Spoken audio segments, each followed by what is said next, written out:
pikiran manusia itu tidak mungkin ketemu kebenaran yang sejati. Selalu kebenaran yang perlu diragukan. Rumusnya ini kalau Gorgias. Yang pertama, asumsinya adalah tidak ada sesuatu pun yang eksis. Ini agak panjang mikirnya.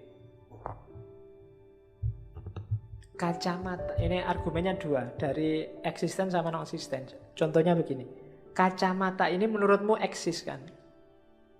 Bukan, kacamata ini tidak eksis. Yang eksis apa? Bahan kacamatanya sebelumnya.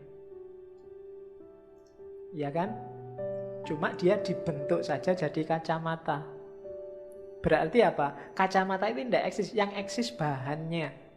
Bahan itu juga misalnya plastik apa kaca, itu kan juga berasal dari bahan sebelumnya.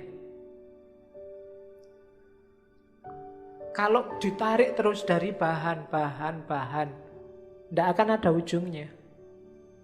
Meskipun nanti argumen ini oleh Aristoteles di-cut. Harus ada sesuatu yang tidak ada sebabnya, tidak ada bahannya. Tapi yang kayak gini katanya Gorgias tidak masuk akal.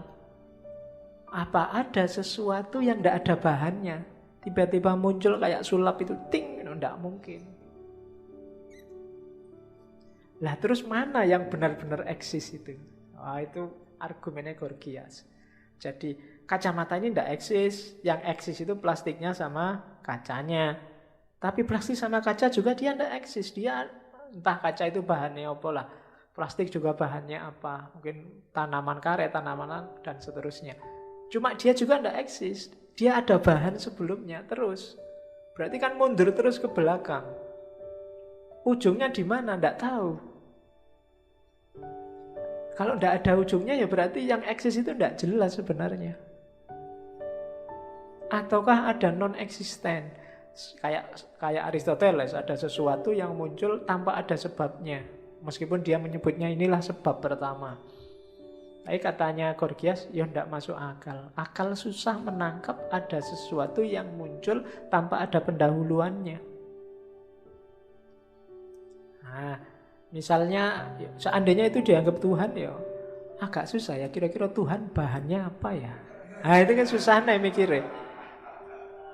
Ya kan? Itu kan yang diperdebatkan para filosof abad tengah kemarin, Ibn Rushd dan kawan-kawan.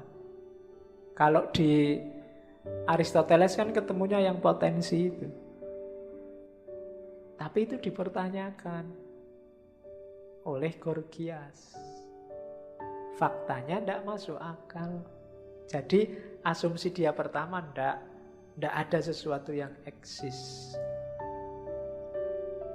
Kalau dipaksa juga ada lah Pak, masa tidak ada? Kacamata ini juga kelihatan ada, oke.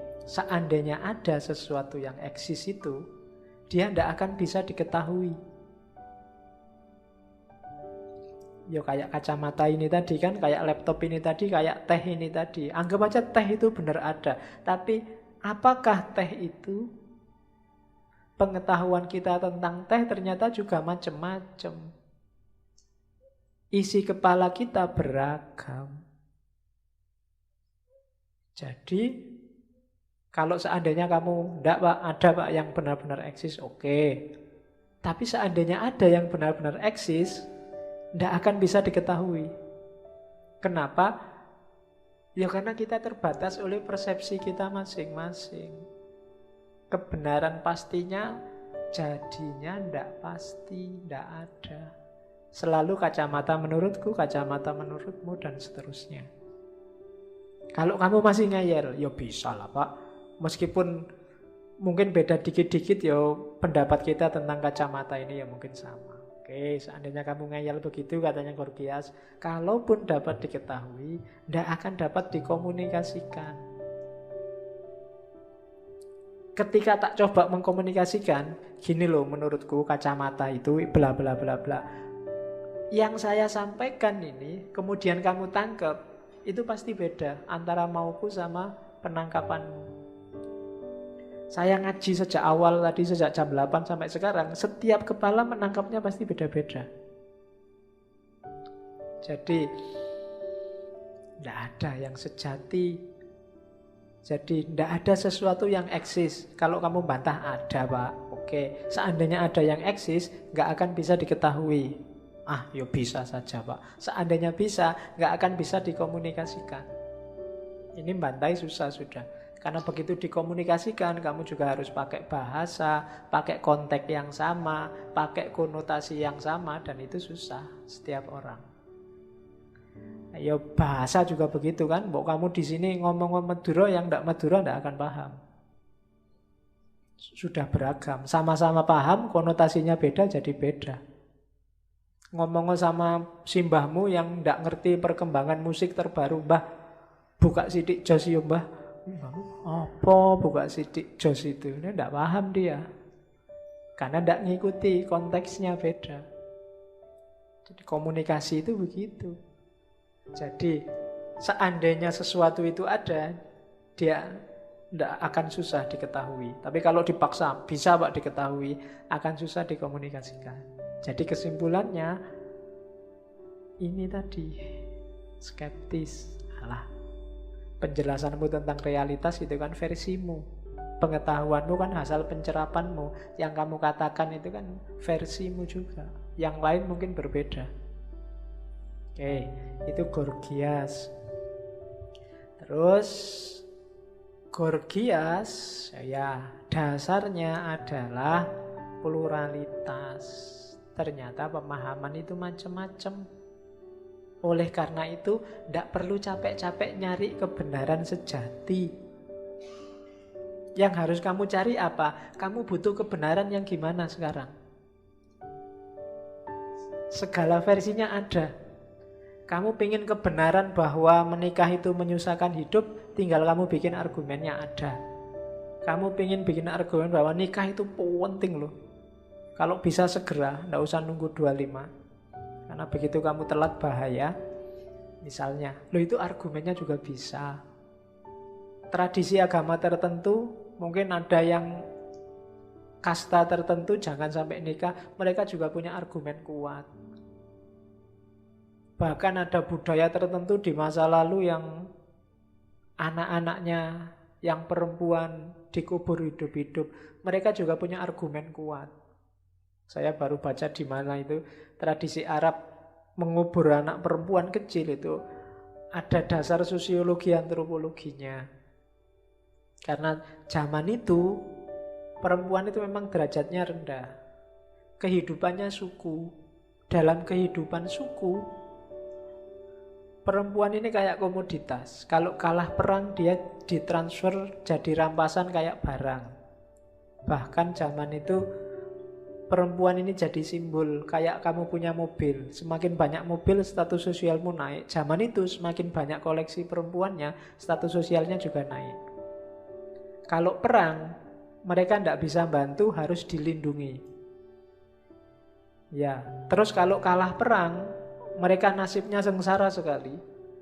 Bisa jadi budak, bisa pokoknya tidak ada enaknya. Jadi dalam konteks tertentu, anak perempuan kecil ini dikubur daripada kamu nanti hidup sengsara. Ada logika begitu. Zaman itu orang mikir, ini suku kita ini sudah suku rendah, kalahan, laki-lakinya sedikit. Kalau ada perempuan lagi, nanti kalau kamu besar kita tidak bisa ngelindungi. Logika kayak gini ada. Ya meskipun bisa dibantah banyak hari ini, cuma make sense dalam arti iya sih dari sisi itu mungkin kasihan lo besok kalau besar dibuat bancaan orang sak suku, dibuat kasihan. Ya mungkin bisa begitu. Terus kamu sekarang dipendem aja wis enggak apa-apa daripada besok sengsara. Ada logika kayak gitu. Dan itulah manusia, kalau hanya akalnya dia bisa bikin. Wong kamu masuk hotel berdua sama pacarmu aja kan ya bisa belum nikah lagi. Loh Pak, saya masuk berdua ini kan pilihan bebas kita berdua Pak. Resikonya siap kita tanggung. Apapun yang terjadi kan saya tidak masalah. Kita suka sama suka, seneng sama seneng. Kok yang lain usil kenapa sih Pak? Kan bisa, kamu bisa argumen gitu. Dan masuk akal. Iya sih ngapain juga aku cerewet. Suka-suka kamu lah. Oke, itu manusia. Jadi tidak usahlah nyari kebenaran yang sejati, yang hakiki pakai akal, katanya Gorgias. Cari aja kebenaran sesuai kepentinganmu apa. Ya kan? Kamu yang punya keinginan apa, punya target apa, ya, cari aja argumen-argumen sesuai dengan keinginanmu. Nah, itu yakinkan orang dengan argumenmu itu bahwa kamu memang benar. Hidup ini kan itu, katanya Gorgias. Bukan mana yang paling benar, tapi bisa nggak kamu meyakinkan orang bahwa kamu benar. Di situ ada contoh, Gorgias mencontohkan kasusnya Helen yang saya ceritakan tadi, yang jadi sebabnya lahirnya perang Troya. Itu kan karena Helen ini, si ratu, berhasil dirayu oleh Paris, sehingga dia terpesona terus ikut dibawa lari. Itu kan kemampuan persuasi. Meskipun istrinya orang, dengan kemampuan persuasi yang luar biasa bisa dibawa lari. Itu kan persuasi dan argumentasi. Nah, katanya Gorgias, iyalah, pandailah di situ nanti hidupmu sukses. Katanya Gorgias loh ya.